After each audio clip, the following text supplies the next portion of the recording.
करतात 10व्या गुणस्थानातून 12व्या गुणस्थानाला प्राप्त होतात. ते 11व्या गुणस्थानामध्ये प्राप्त होत नाही. वहाँ निर्मोह वीतरागी के शुक्ल ध्यान का दूसरा भेद पाया प्रगट होता है, यथाचा चारित्र हो जाता है. मग जे शुक्ल ध्यानाचे प्रत्येक ध्यानाचे किती भेद आहेत? अर्थ ध्यानाचे 4, रौद्र ध्यानाचे 4, धर्म ध्यानाचे 4 आणि शुक्ल ध्यानाचे 4. मग हे 8व्या गुणस्थानापासून 12व्या गुणस्थानापर्यंत 2 शुक्ल ध्यानं असतात.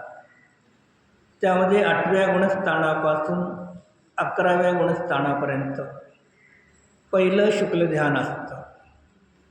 12व्या गुणस्थानामध्ये दुसरं शुक्ल ध्यानाची त्या ठिकाणी उत्पत्ती होते. त्या ठिकाणी काय होतं? तिथे पूर्ण निर्मोही वीतराग अवस्थेत ते शुक्ल ध्यानाला प्रगट होतात. तेव्हा यथाख्यात चारित्र पर्यायामध्ये प्राप्त होतं. म्हणजे यथाख्यात चारित्र पर्याय एक आहे आणि यथाख्यात चारित्र गुण आहे.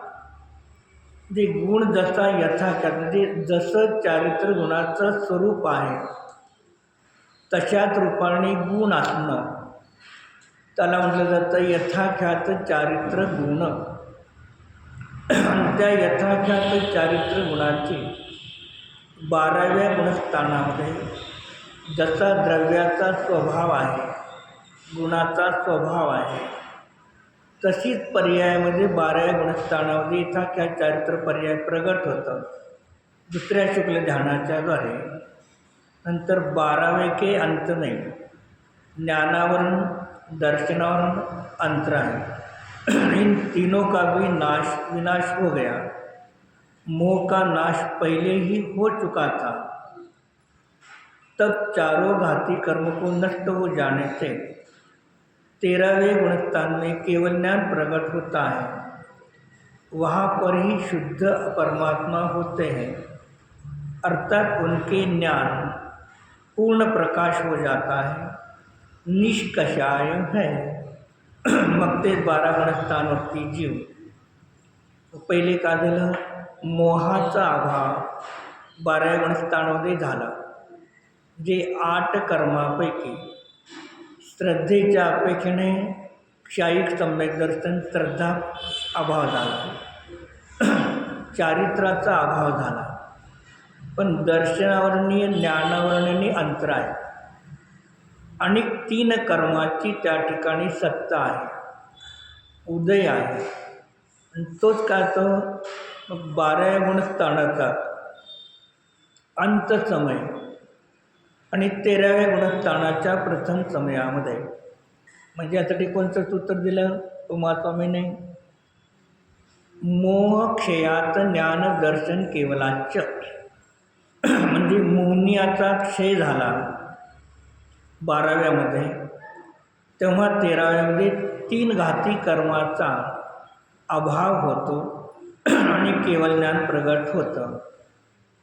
आगम भाषेने काय सांगणार? 4 घाती कर्माचा अभाव झाल्यामुळे अरिहंतांना पर्यायामध्ये अनंत चतुष्टय प्रगट झाले.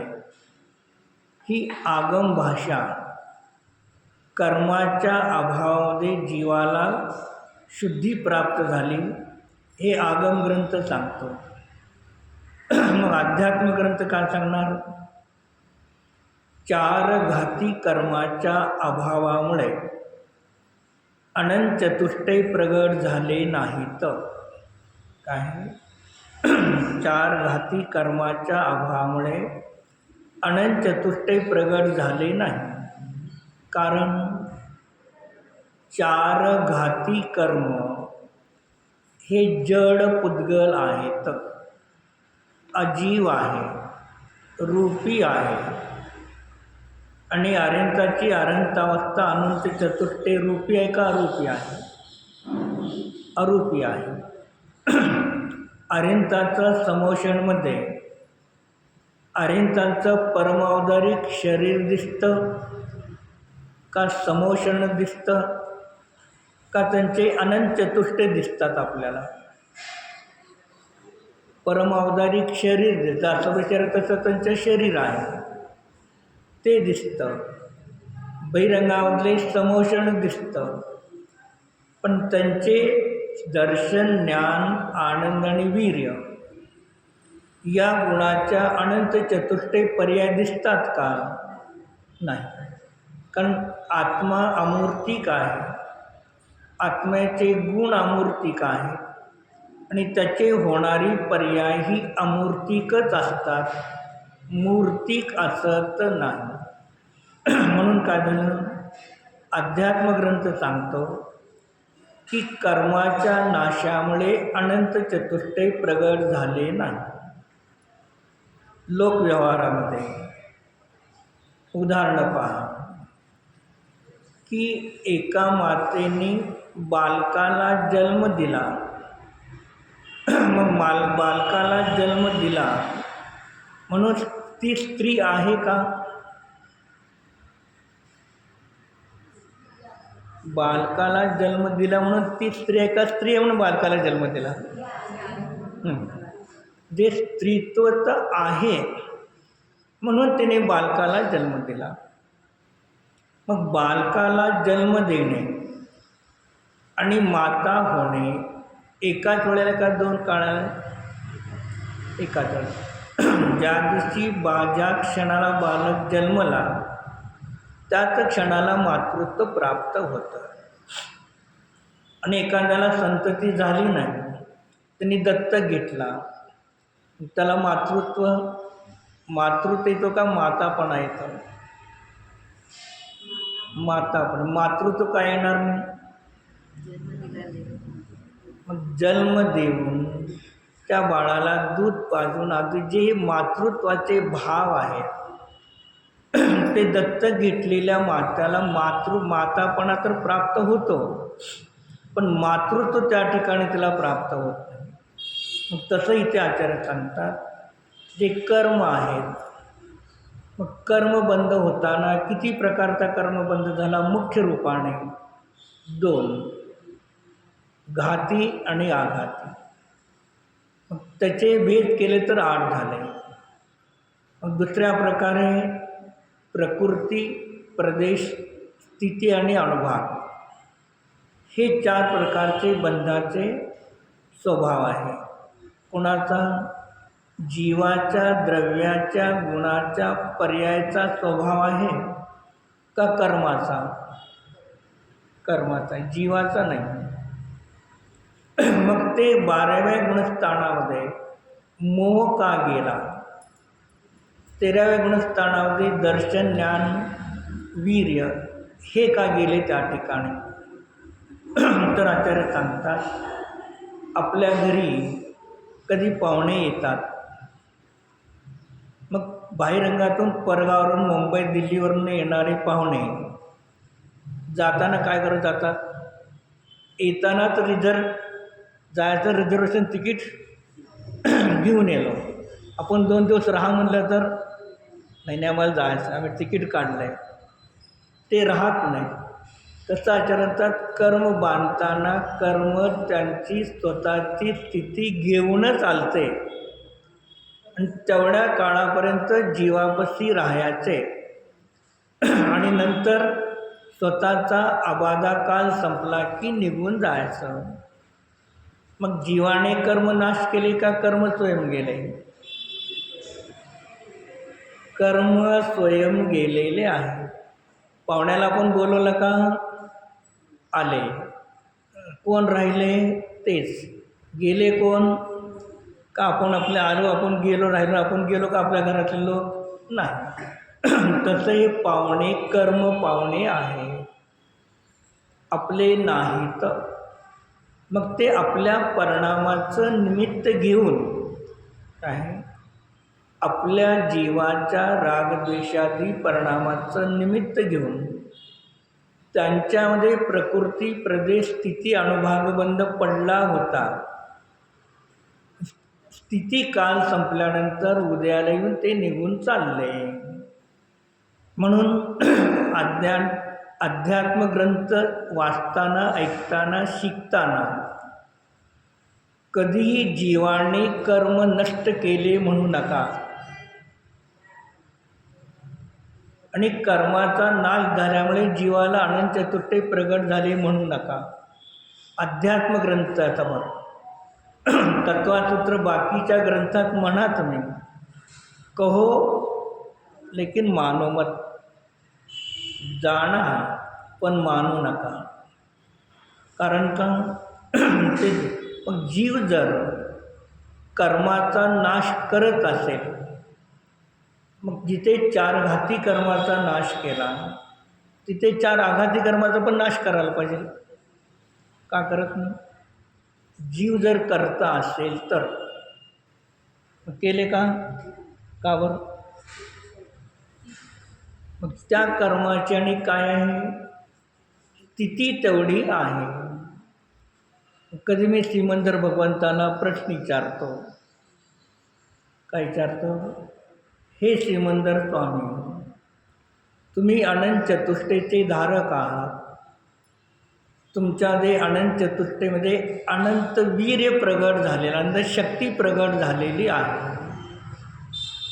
मग तुमच्यापाशी अनंत शक्ती आहे, तर तुम्ही अनंत शक्तीच्या द्वारे आत्ता 4 आघाती कर्म नाश करा. अनंत शक्ती आहे. मग अनंत शक्ती काही पण करू शकतो की नाही? मग ते काय म्हणतील? मला अनंत चतुष्टय प्रगट झालेले आहेत, अनंत शक्ती प्रगट झालेली आहे. दुसऱ्या द्रव्यामध्ये कार्य करण्यासाठी माझी अनंत शक्ती प्रगट झालेली नाही. मग कशासाठी आहे? माझं अनंत ज्ञान अनंत विषयाला जाणत असताना, त्या अनंत विषयाला ज्ञान जाणत असताना त्याला ताकद देणे, वीर देणे माझं काम आहे. जे परपदार्थामध्ये माझं काही चालत नाही. आपण एक सिरियल समजा काल रात्री दुपारी एक सिरियल बघितली, तीच रात्री बघितली, तीच आज सकाळी बघितली, तीच दुपारी संध्याकाळी तीच बघितली. आपल्याला आनंद वाढतो का नाही? का बोर होतो? बोर होतं. का बरं? ज्ञान तर जाणत आहे की नाही? मग ज्ञान जाणत असताना सुद्धा कंटाळा, बोर का वाटलं? मग तिथे आचार्य सांगतात वीर्यशक्ती काम करत नाही. उत्साहाचं कार्य वीर्यशक्तीचं आहे.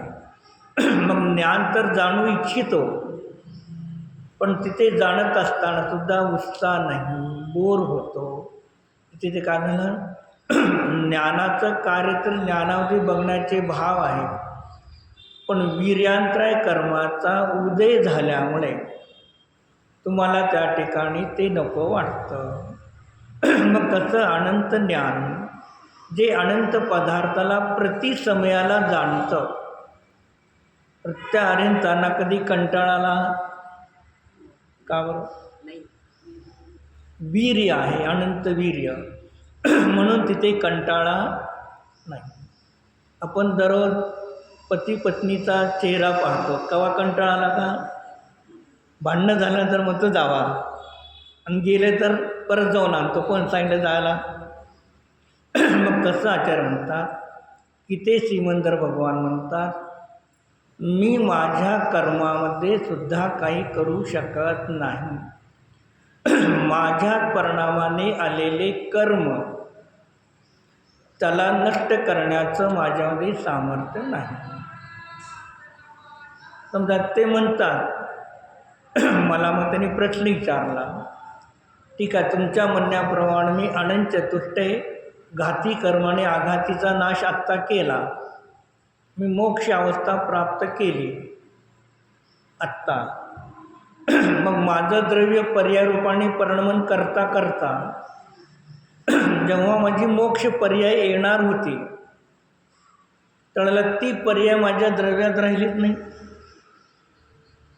भविष्यकाळातली पर्याय आत्ताच आली, मग भविष्यकाळात पर्याय राहिली का? पर्याय नाही तर माझं द्रव्य नष्ट होऊन जाईल. भविष्यातली पर्याय आत्ता आणली. तसं ते हिंदू धर्मामध्ये कृष्णाचं चालतं आहे सिरियल, म्हणजे रामायण पण चालतं. रामाला जन्म झाला कधी मोठं झालेलं दाखवलं का? पण कृष्णाला लहानपणीसुद्धा मोठं दाखवतात. एक उदाहरणासाठी आपल्याला. मग तिथं आता हे लहानपणी एकदम मोठा झाला आणि मोठाच राहिला तर मग ती भविष्यातली मोक्ष पर्याय आत्ता आणली तर आत्ताची संसार पर्याय कुठे ठेवायचे? एका वेळेला संसार आणि मोक्ष दोन पर्याय राहणार नाही. म्हणजे भविष्यातला मोक्ष मी आत्ता आणला ही संसार पर्याय नष्ट होईल. ते संसार पर्यायाने तिथे द्रव्य राहणार नाही आणि पुढे मोक्ष पर्याय नाही. त्यावेळेला मोक्ष पर्याय अगोदरच मी आणली तिथे पण पर्याय नाही. माझ्या द्रव्याचा अभाव होऊन जाईल. म्हणून 6 सामान्य गुणामध्ये द्रव्य गुणाचं लक्षण काय सांगितलं? प्रति समयाला परिणमन होत असताना द्रव्य नित्य राहणे. आता आपला उन्हाळा येणार का नाही? किती लोकाला उन्हाळा आवडतो? किती लोकाला उन्हाळा आवडतो? उन्हाळा आवडतो का? नको. आपल्याला काय नको वाटतं. पण निसर्ग जो प्रति समयाला सरकत जातो त्याचा निसर्ग, आणि तुम्ही नको म्हणलं तर काय करणार त्याला? तिथं ऊन नाही पडलं, मला ऊन नको आहे ना, ऊन पडलं नाही समजा उन्हाळ्यात 4 महिने, तर काय होईल? काय होणार? काय होणार विजय कुमार? शेतकरी आहे तुम्ही. ऊन जेवढं कडक नाही पडलं तर पाऊस पडणार नाही. तुम्हाला ऊन नको तर उन्हाच्या जरी तेवढं बाष्पीभवन होऊन तोच पाऊस येणार आहे. मग तसं तिथे श्रीमंत भगवान म्हणतात द्रव्य तो गुण आहे, प्रति समयाला प्रत्येक पर्याय सुनिश्चित आहे. त्या सुनिश्चित पर्यायाला परिणमन करण्यासाठी सर्वज्ञ भगवान सुद्धा समर्थ नाहीत. मग ते काय म्हणतात? मग मी विचारलं अनंत शक्तीचं कार्य काय आहे तुमचं? एक तर अनंत पदार्थाला जाणणं एक आहे. मग दुसरं सांगितलं की प्रत्येक द्रव्याची प्रतिसमयाला होणारी पर्याय जशी झालेली आहे, जशी होणार आहे, जशी होऊन गेली तसं फक्त जाणणे त्याचं नाव पुरुषार्थ. फेरफार करणे याचं नाव पुरुषार्थ नाही. मग तसं इथे सांगितलं की 13 कर्म स्वयं गेले 13व्या गुणस्थानात, 10व्या 12व्यामध्ये मोह गेला, 11व्यामध्ये. मग तिथे ज्ञान का गेलं नाही? तर मोहनियाची तिथेपर्यंत योग्यता होती, गेले. सम्यक दर्शन शाही 7व्यामध्ये तिथे नष्ट झाले. आणि इथे काय झालं? 13व्यामध्ये हे 3 कर्म गेले. मग आगम भाषेने याच्या अभावामुळे अनंत चतुष्टय प्राप्त झाले. अध्यात्म भाषा सांगते जीवामध्ये त्रिकालवर्ती उपादान अनंत चतुष्टय स्वभाव आहे. काय? अनंत चतुष्टय स्वभाव आणि अनंत चतुष्टय पर्याय यामध्ये फरक आहे. मग आपल्यामध्ये निश्चय अनंत चतुष्टय स्वभाव आत्ता आहे. चतुष्टय म्हणजे 4, अनंत. मग 4 अनंत कोण आहे? दर्शन, ज्ञान, आनंद आणि वीर्य. हे काय आहेत? गुण आहेत 4. मग एकेका गुणामध्ये किती ताकद आहे? अनंत शक्ती आहे. निश्चयाने माझ्यामध्ये अनंत चतुष्टय कारण परमात्म्याचा स्वभाव आहे. म्हणून कार्यामध्ये माझ्या क्रमनिमित्त पर्यायामध्ये माझ्याच कारणातून माझ्याच कार्यामध्ये पर्यायामध्ये अनंत चतुष्टय प्राप्त झालेले आहे. कर्माच्या नाशामुळे झालेले नाही, वज्रशब्नाराच्या संदनामुळे झालं नाही, चतुर्थ कालामुळे झालं नाही, जे अध्यात्म ग्रंथ ते द्रव्य आणि त्या द्रव्यातून होणारी जी पर्याय आहे त्याला मुख्य रूपाने कथन करतो, बहिरंगातल्याला कथन करत नाही. मग जर जीवाने कर्मनाश केले आणि कर्माने जीवामध्ये अनंत चतुष्टय प्रगट केले तर का होऊन जाईल?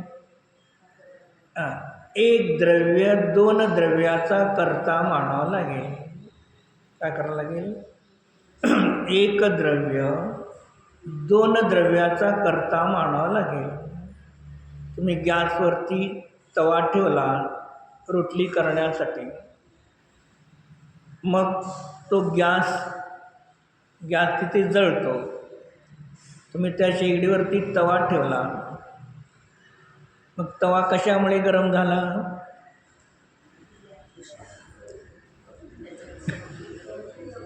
बाबा, गॅस पेटवला नाही, तवा ठेवला, गरम होईल का? मग आगम काय सांगेल? गॅस पेटलेला होता, गरम आहे अग्नी, त्यामुळे काय झालं? तवा गरम झाला. मग तवा गरम झाल्यामुळे रोटली शेकली. बरोबर आहे? व्यवहार हे म्हणणार, हे माहीत आहे आपल्याला सगळ्याला. जे माहीत आहे आचार्य म्हणतात ते सांगू नका, जे माहीत नाही ते सांगा. मग काय झालं? गॅसचा अग्नी आपल्या त्या शेगडीमध्ये जळत आहे का तिथून बाहेर निघून चालला नाही? तवा शेगडीच्या वरती आपल्या आपल्या क्षेत्रामध्येच आहे आणि रोटली आपल्या आपल्या कोण एकमेकात घुसले का? नाही. मग तवा गरम का झाला? मग त्या तव्यामध्ये स्पर्श रस गंध वर्ण गुण आहे आणि स्पर्श गुणाची थंड अवस्था होती पहिले, आणि अग्नीच्या संयोगामध्ये अग्नी उष्ण रूपाला प्राप्त झाला नाही. काय? अग्नी उष्णत्वाला प्राप्त झाला का तवा गरम झाला? तर अग्नी गरम झाला म्हणतो. मग कोण गरम झाला? जे शीत पर्याय होती तोच उष्ण रूपाने परिणत झाला, अग्नीने केलं नाही. जर अग्नी करत असेल, मग ज्या ठिकाणी तवा आपण ठेवला, धर्म अधर्म आकाश काल द्रव्य आहेत का नाही, त्यांना गरम केलं का? का? मग ज्याच्या शक्ती नाही त्याला तुम्ही करत नाही, आणि ज्याच्या शक्तीला तुम्ही केलं का? नाही. मग त्या तव्याने आपली उष्ण अवस्था प्रगट करून शीत अवस्थेचा नाश झाला त्याचा. आणि रोटली टाकली, गरम तव्यावर टाकली, मग थोड्या वेळानं काय त्याला बदललं, दोन्ही बाजूला शेकली. मग कुणामध्ये कार्य झालं? कच्च्याचं पक्क का अग्नीमध्ये तव्यामध्ये? कोण करता आहे? रोटलीच आहे, तवा बिवा आधी कोणी नाही. हे मूळ सिद्धांत शिका. त्या रोटलीची शेकण्याची योग्यता होती तेव्हा तवा, गॅस, पोलपट, बेलन, बाई आदी हे सगळे तिथे निमित्त हजर असणार आहे. जे उपादांमध्ये कार्य होण्याची योग्यता असते तेव्हा निमित्त सर्व तिथे आपोआप हजर असतात. पण निमित्त काही करत नाही, पण निमित्ताशिवाय होत नाही. हे सिद्धांत लक्षात ठेवा. मग तसं तिथे प्रगट होण्याची योग्यताच होती परमात्मा अवस्था. मग तेव्हा निमाणे काय आहे? कर्माचा अभाव होणार आहे. तर सकाळी काय झालं? सूर्य उगवला. सूर्य उगवल्यामुळे काय झालं? अंधकार गेला. तर संध्याकाळी परत सूर्य मावळल्यानंतर काय येणार आहे? तर सूर्य अंधकाराला आणतो आणि सूर्य अंधकाराला काढतो का? मग काय करणार? द्रव्यसंग्रहाचं उत्तर दिले तुम्हाला. पुद्गलाचे 22 भेद आहेत ना. तमछाया, प्रकाश आणि अंधकार, ही द्रव्य का गुण आहे का पर्याय आहे? प्रकाश आणि अंधकार पर्याय आहे. मग इथे आत्ता सूर्याच्या प्रकाशाच्या मुळे इथे प्रकाश झाला, अंधकार नष्ट झाला. अंधकार कुठे पळून गेला? कुठं राहतो अंधकार? अंधकार इथंच आहेत. अंधकाराचे परमाणू इथेच आहेत. पुद्गल सूर्य मावळेल तर सूर्याच्या निमित्तात इथलेच पुद्गल परमाणू प्रकाश रूपाने परिणत झाले आणि सूर्याच्या अभावामध्ये इथलेच परमाणू, तेच परमाणू रात्री कृष्ण अवस्थेला धारण करतात. सूर्याने काय केलं का? काहीही नाही. पण त्याच्या निमित्ताशिवाय झालं का? मग सूर्याने उगवणं आणि मावळणं त्यांनी त्याच्यामध्ये कार्य केलेलं आहे. सूर्य मावळा म्हणून चंद्र येतो का? चंद्र उगवला म्हणून सूर्य जातो. आपले आपले उगवतात आणि मावळतात. प्रत्येकजण आपल्या आपल्यामध्ये काम करत आहे. म्हणजे कोण कोणामुळे येतं उगवतो आणि मावळतो असा नियम नाही. मग कसं इथे सांगतात, जीवामध्ये क्षणिक उपादांमध्ये तत्समयाच्या योग्यतेमध्ये 13व्या गुणस्थानामध्येच अनंत चतुर्थ अनंतावस्था प्राप्त होण्याची योग्यता होती. द्रव्य होतं म्हणून नाही, गुण होते म्हणून नाही, आणि 12व्या गुणस्थानाचा अभाव झाला म्हणून नाही. द्रव्य तर अनादिकालापासून होते, गुण अनादिकालापासून होते. का प्रगट झाले नाही? मग पर्यायाचा नाश, एक एक पर्यायाचा नाश तर अनेक वेळेला झालेला आहे. पण विशिष्ट पर्यायाचा नाश झाल्यानंतरच विशिष्ट पर्यायाची उत्पत्ती होते. मग 12व्या गुणस्थानाच्या काही दुसऱ्या शुक्ल ध्यानाच्या परिणामाचा अभाव झाला तेव्हा केवळ ज्ञान झालेलं आहे. पहिल्या शुक्ल ध्यानाच्या अभावामुळे केवळ ज्ञान होत नाही. पहिल्या शुक्ल ध्यानाच्या अभावामध्ये केवळ ज्ञान होत नाही. तिसऱ्या चौथ्या शुक्ल ध्यानाच्या अभावामध्ये केवळ ज्ञान होत नाही. चौथ्या शुक्ल ध्यानाचा अभाव, दुसऱ्या शुक्ल ध्यानाच्या परिणामाचा अभाव आणि तिथे अनंत चतुष्टयाची उत्पत्ती, त्याच वेळेला 4 घाती कर्माचा अभाव, मग त्याच्यामुळे झालेला आहे. म्हणून अध्यात्म आणि आगम दोन्हीही समजा. अध्यात्म सत्य आहे, आगम असत्य आहे. तावत काल तो दाखवून देतो. मग जे तावत काल आहे त्यालाच आपण स्वभाव मानून बसतो. आणि जो त्रिकालवर्ती स्वभाव आहे त्याला आपण त्या ठिकाणी काय केलं? विसरून गेलेले आहोत. पण पुढे सांगितलं,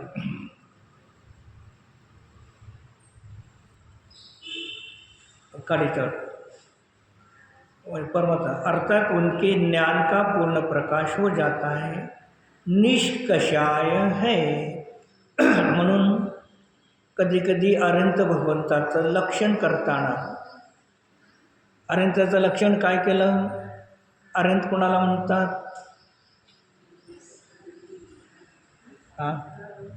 अनंत कोणाला म्हणायचं? अनंतांचं लक्षण काय आहे? मग वीतराग, सर्वज्ञ, हितोपदेशी.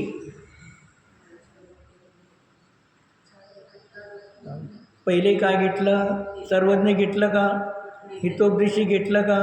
काय घेतलं? वीतराग. 12व्या गुणस्थानात वीतराग झाले, 13व्यात सर्वज्ञ झाले, नंतर उपदेश दिला. म्हणजे पहिले मोह जातो 12व्यामध्ये, वीतराग झाले. 13व्या गुणस्थानमध्ये 3 घाती कर्म गेले, म्हणून सर्वज्ञ. आणि नंतर हितोपदेश देतात दिव्यध्वनीचा. हा क्रम आहे. पहिले मोह जातो, नंतर ज्ञान पूर्ण प्रगट होतं. मग दीक्षा घेतल्यानंतर 12 वर्ष महावीर बोलले नाही, मौन. केवळ ज्ञान झाल्यानंतर 66 दिवस दिव्यध्वनी खिरली नाही. मग दिव्यध्वनी खिरली नाही, त्यांचं केवळ ज्ञान पर्याय बंद होती का?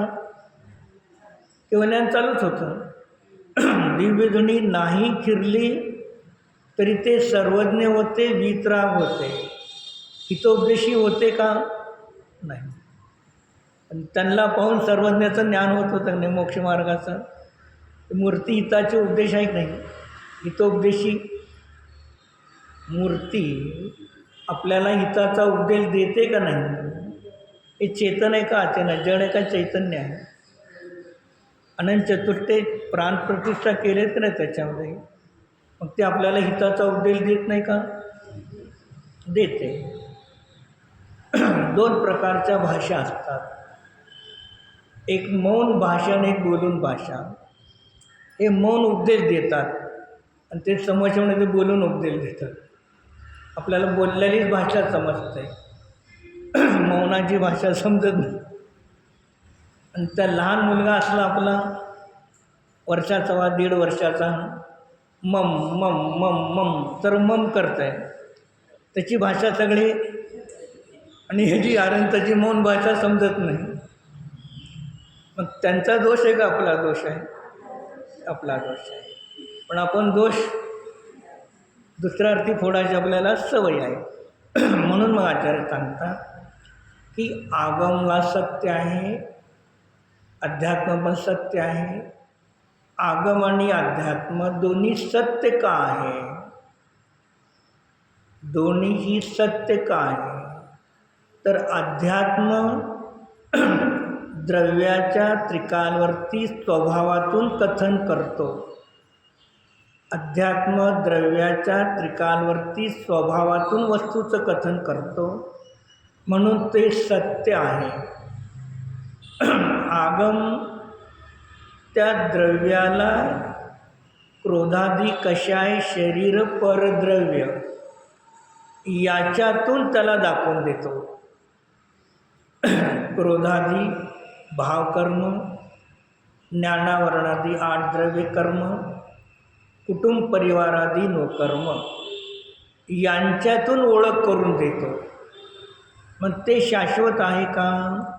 नाही. पण भगवान महावीराला केवळ ज्ञान झालं, 66 दिवस दिव्यध्वनी खिरली नाही, पण समोषण दररोज लागत होतं की नाही? समोषण तर 4 वेळेला समोषण लागत होतं. लोक येत होते की नाही? येत होते. मी उद्याच्या लावले गप बसलो 1 तास, परवा दिवशी गपच बसलो. किती लोक येणार तुम्ही? हे काय मूर्ख आहे का पंडित? येतं बसतं निघून जात आहे. कशाला होतं? आपण आपल्या घरी व्हावं का कोणाच्या टी व्हीवरती कोणाचे तर प्रवचन ऐकू? म्हणजे आपल्याला काय आहे? बोललं तर ठीक आहे. मग ते 7-8 दिवस बोलत नव्हते तरी लोक समोषणमध्ये जातच होते, कंटाळे नव्हते कधी. एखादे आपले तर महाराज 4 महिन्यासाठी आले एकटेच, 4 महिने मौन घेतले. व्यवस्थित सांभाळणार का नाही? एका महाराज आले, मौन घेतले 4 महिने, प्रवचन नाही, काय नाही, चर्चा नाही. याला महाराज म्हणतात का? महाराजांच्या 28 गुणामध्ये प्रवचन करा कुठे लिहिलं का? दाखवा मला. नाही सांगितलं. आणि आपल्याला काय प्रवचन करणं म्हणजे महाराजाचं काम. 28 गुणामध्ये स्वाध्याय सांगितलेला आहे, प्रवचन सांगितलं नाही.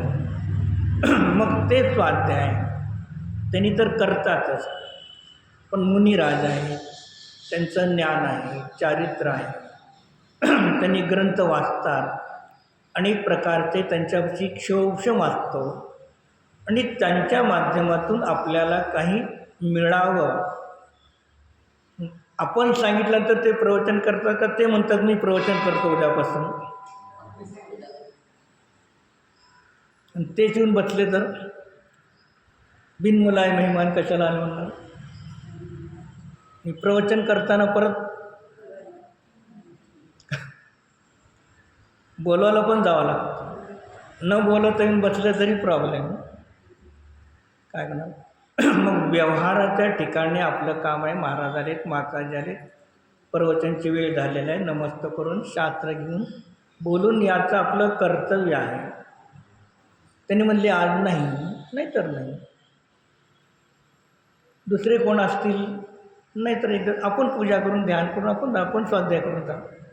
कोण नाही तर तुम्ही एक तास स्वाध्याय करून जाऊ म्हणलं तर कशाला जाऊ आम्ही घरी जाऊन करतो की. जी मग इथे आचार्य म्हणतात की जे सत्य स्वरूप आहे ते आपलं आहे. भरताला किती राण्या अमुक अमुक, किती खंडाचा अधिपती अमुक अमुक, किती रत्न आहेत, ही सगळी आगम भाषा. चक्रवर्तीचं जे सगळं वर्णन केलं तिथेपर्यंत, राण्या, राज्य, महाल, अमुक तमुक सगळं, त्याचं शरीराकरून वर्णन केलं. पुण्य, चक्रवर्तीचे जीवाचे गुण, जीव आहे तो एक, त्याच्यामध्ये अनंत ज्ञान, आनंद दर्शन, आनंद सुख, आनंद शक्ती, ही 4 आनंद चतुष्टय गुण आहेत. ते कुठे सांगतात का?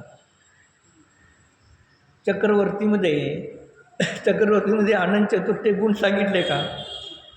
हे कुठं झालं? हे सगळं बहिरंगातून चक्रवर्तीची ओळख करून दिली. तालावणाचं आगम भाषा.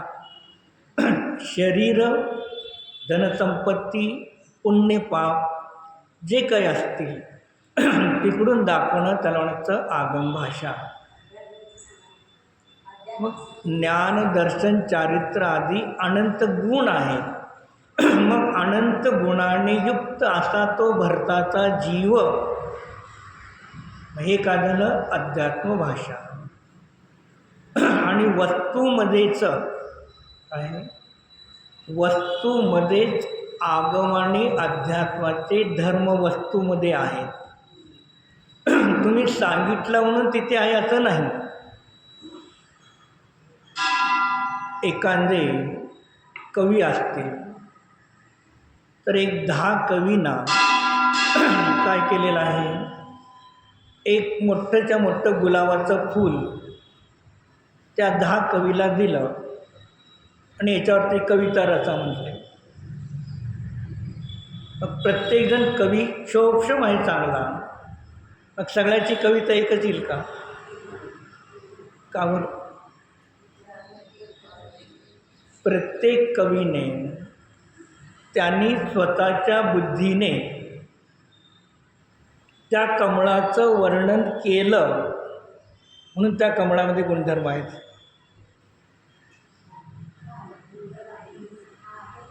कुठं आहेत?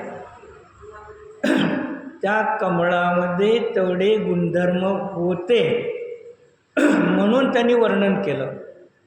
त्यांनी वर्णन केलं म्हणून तुझ्यात नाही. तसं द्रव्यामध्ये आगम आणि अध्यात्म हे द्रव्याचे धर्म आहेत. नित्य अनित्य, सामान्य विशेष, एक अनेक, हे परस्पर विरोधी 2 धर्म आहेत. नित्य धर्मातून संपूर्ण वस्तू दाखवतो, अभेदवृत्तीतून, तेव्हा ती अध्यात्म भाषा झाली. अभेदोपचार, भेदोपचार, भेदवृत्ती अनुपचरित आणि उपचरित असतात, भूत व्याड नाही. इकडून दाखवलं तर ती आगम भाषा आहे. जी पर्याय परद्रव्याकडून द्रव्याला दाखवणं ती आगम भाषा आणि द्रव्याच्या गुणातून दाखवणं ती अध्यात्म भाषा. ओल्या लाकडाचा अग्नी पेटलेला आहे, मग आता तिथे काय आहे? अग्नीही पेटलेला आणि धूरही आहे. मग अग्नी कसा आहे? धुराचा अग्नी, बरोबर. मग अग्नीला कोणीकडून पाहिलं तुम्ही? धुराकडून. मग धुराचा आणि अग्नीचा स्वभाव एक आहे का? एक खोली भरून धूर ठेवला, अर्धा कप चहा होईल का नाही? एवढा मोठा खोलीभर धूर आहे, मग अर्धा कप चहा होणार का? का होत नाही? उष्णता नाही. मग अज्ञानी काय करतो? दुराकडून अग्नीला पाहतो. तो काय म्हणतो? दूर अग्नीचा आहे. काय? दूर अग्नीचा आहे. अग्नी धुराचा आहे. धूर कुणाचा आहे? अग्नीचा. आणि अग्नी कुणाचा आहे? धुराचा. हे अज्ञानी मूर्ख. ज्ञानी म्हणतो अग्नी उष्ण धर्माने युक्त अग्नी स्वतंत्र वेगळा आहे आणि धूर हे स्वतंत्र वेगळ्यात एका ठिकाणी असताना सुद्धा दोघेही भिन्न भिन्न आहेत. शेतामध्ये तुम्ही काम करता नाही, शेतात कधी गेलं तर लाकडं, कोळसा, अमुक तमुक, मग तिथे धूर येतो. मग त्या धुरामुळे चहा शिजतो का अग्नीमुळे शिजतो? अग्नी. भांडं कशामुळे गरम होतं? भांडं कशामुळे काळं होतं? अग्नीमुळं. का? दोन्ही एका ठिकाणीच नाही. मग धुराने त्या भांड्याला काळं करण्याचं कार्य केलं. आणि पूर्वी आपले घरचे चिक्कल लावत होतो. भांडं काळं होत होतं का? माती होत. भांडं आतमध्ये सुरक्षित आहे की नाही? मग तसंही ते आचार्य सांगतात, वस्तूच्या स्वभावातून जो कथन अग्नी उष्ण अग्नी आहे हे अध्यात्म, धूमवाला अग्नी आहे, गवताचा अग्नी आहे, लाकडाचा आहे, पालापाचोळाचा आहे, कुठाचं ते इकडून जर पाहिलं तर तो कसा आहे? आगम भाषा आहे. मी मनुष्य आहे, स्त्री आहे, अमुक आहे, तमुक आहे, ही सगळी आगम भाषा पर्यायाकडून दाखवत आहे. आणि मी जाणणारा ज्ञान दर्शन आनंद निश्चय आनंद चतुष्टय स्वरूप मी शुद्ध आत्मा आहे, इकडून पाहणं अध्यात्म भाषा आहे. हे दोन्ही धर्म आपल्यामध्ये एका वेळेला विद्यमान आहेत. मग त्यामध्ये कोणाला मुख्य करायचं आहे, कोणाला गौण करायचं आहे, हे माझ्या ज्ञानावरती अवलंबून आहे, पदार्थावरती अवलंबून नाही. बरोबर. तुमच्या हातात घड्याळ आहे. घड्याळ कसलं आहे? घड्याळ काळा आहे, पट्टा काळा आहे. घड्याळाला काटे किती आहेत? 3. आता 3 काटे एकाच वेळेला आहेत घड्याळामध्ये. मग तुम्हाला तासाचा काटा बघायचा का सेकंदाचा का मिनिटाचा बघायचा? कुणावर अवलंबून आहे? आपल्यावरती. वस्तूमध्ये तिन्ही आहेत एका वेळेला. मग ते 3 काट्याला बघायचं आहे का आतल्या डायलला बघायचं आहे? डायलचा रंग बघायचा आहे? कोणावरती अवलंबून आहे? मग तसं द्रव्य कर्म आहे, भाव कर्म आहे, नो कर्म आहे. आणि तिथेच आपला ज्ञाता द्रष्टा स्वरूप निश्चय आनंद चतुष्टय कारण परमात्मा पण आहे. मग कुणाला बघायचं, कुणाचं श्रद्धान करायचं, अनुचरण कुणाचं करायचं, आपल्या ज्ञानावरती अवलंबून आहे. मग मीच विपरीत पुरुषार्थ केलेला आहे, तर मीच काय करणार आहे? समीचीन पुरुषार्थ मला करायचा आहे. चंदनमामी तुम्हाला रव्याचे लाडू करायचे, मग पाकाला ठेवलं आणि जरा चुकला वेळ तुमचा बघायला, तार आली नाही, गुळी झाली नाही, बघितल्यानंतर तुम्ही काय केलं? भाजलेला रवा त्याच्यात टाकला, लगेच फिरवता का? नाही, 1 तास 2 तास त्याला ठेवा. मग नंतर थोड्या वेळानं मुरल्यानंतर मग त्याला तुम्ही फिरवता. मग फिरवायला गेलं तर ते चमचा निघेच ना. काय झालं? एकदम धोंडा घट्ट होऊन बसला. कशामुळे? पाक कडक झाला. मग सासूबाई तेवढ्यात आल्या, 3-13 वाटरा केरून टाकला, तुम्ही खंडोबा केला. जाऊ दे, आपण आता कुणाला तर देऊन टाकू. काय म्हणलं आपण? तर बिघडले तर आलो, लाडू होत नाही तर खाल्ले तर दात तुटून पडते. आणि बरं डॉक्टरला पैसे द्यावं लागतील, टाकून देऊ म्हणले. मग सासू आपल्यापेक्षा 4 उन्हाळे पावसाळे काढलेले असतात. बिघडले ना बिघडू दे. रव्याचे लाडू तर शिरा तर बरं खाऊ शकतो का नाही. मग बिघडले कोण आणि सुधारणार कोण? आपणच ना. मग मीच मला पर्याय दृष्टीने पाहत होतो आजपर्यंत. मीच मला द्रव्य दृष्टीने पाहा ना. मग जो द्रव्य दृष्टीने पाहतो तोच काय करतो, सम्यक दृष्टी होतो.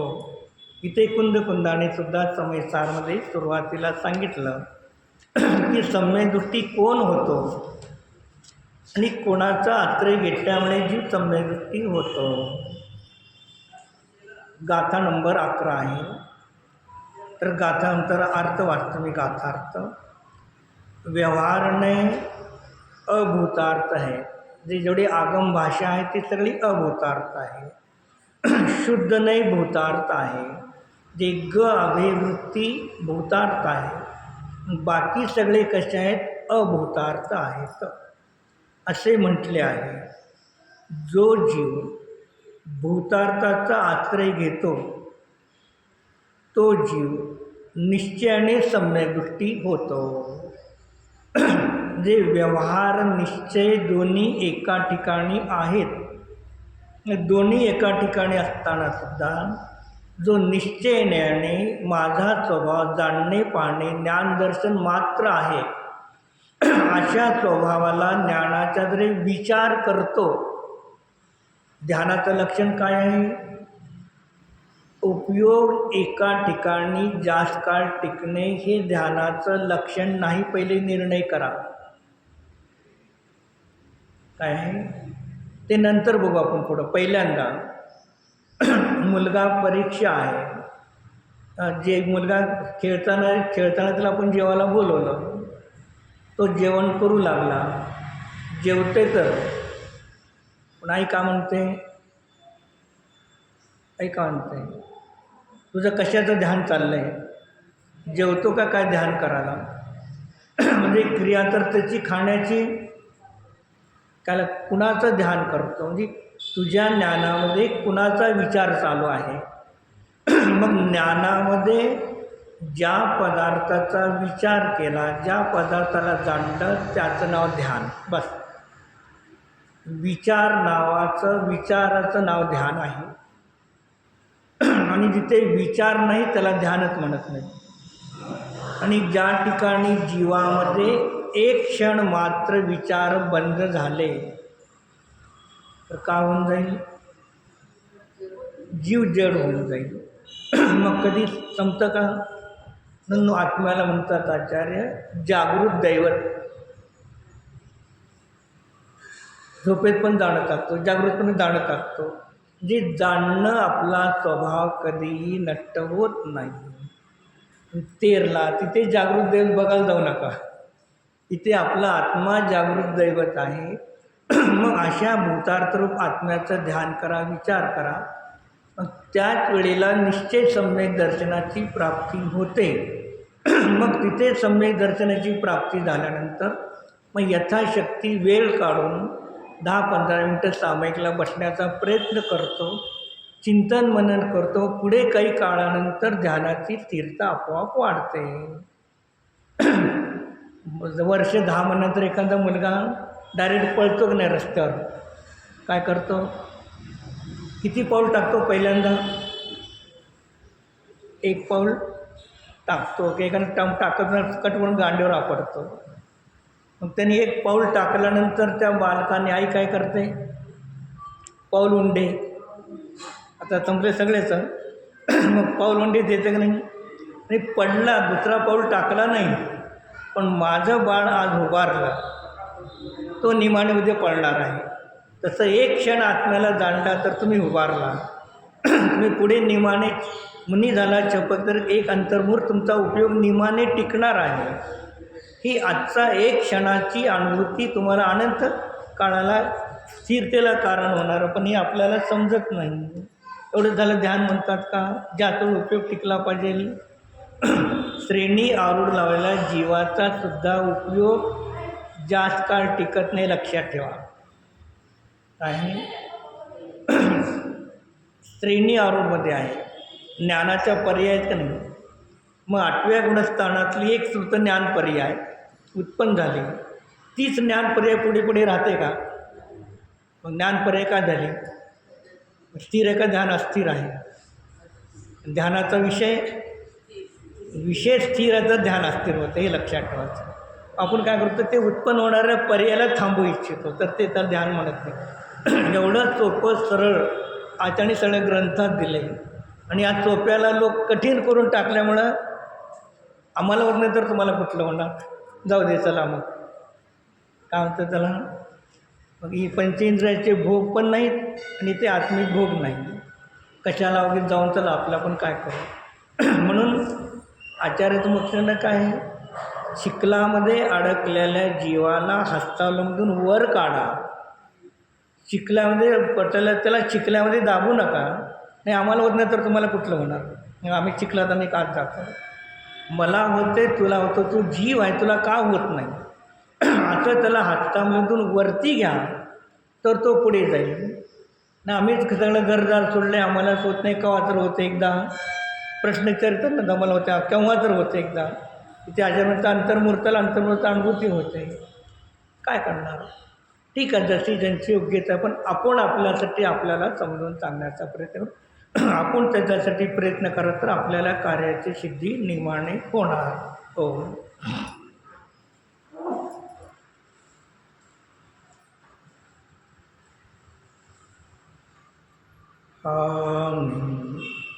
एक स्वयं सिद्ध शुद्धात्म द्रव्य आहे.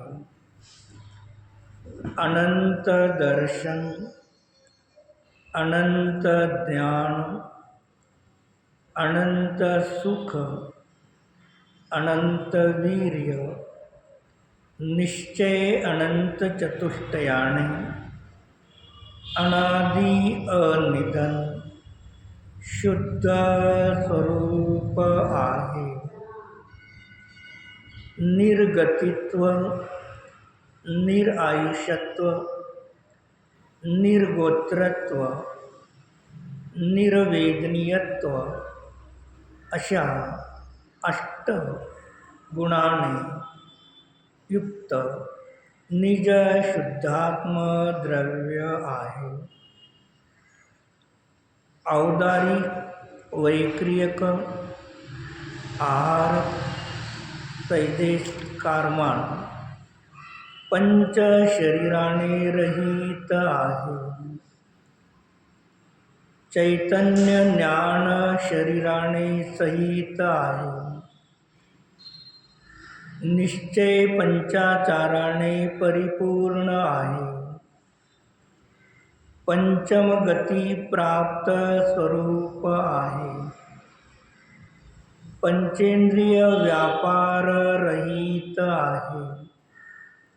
शुद्ध पंचम पारणामिक भावस्वरूप निज शुद्धात्म द्रव्य आहे. आहे, आहे, आहे.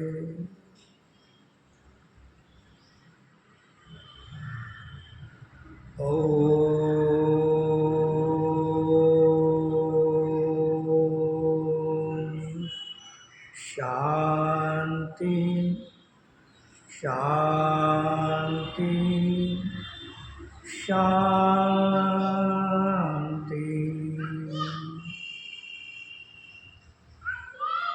विसर्जन. नमो आर्यन्ताणं,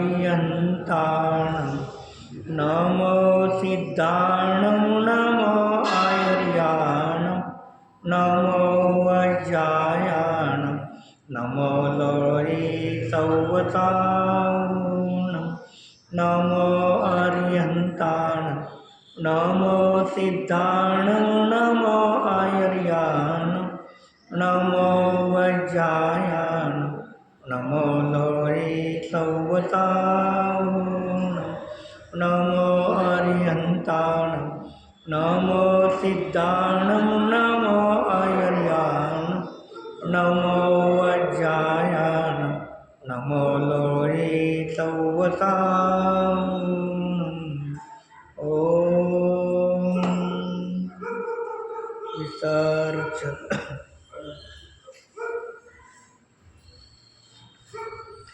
जावाण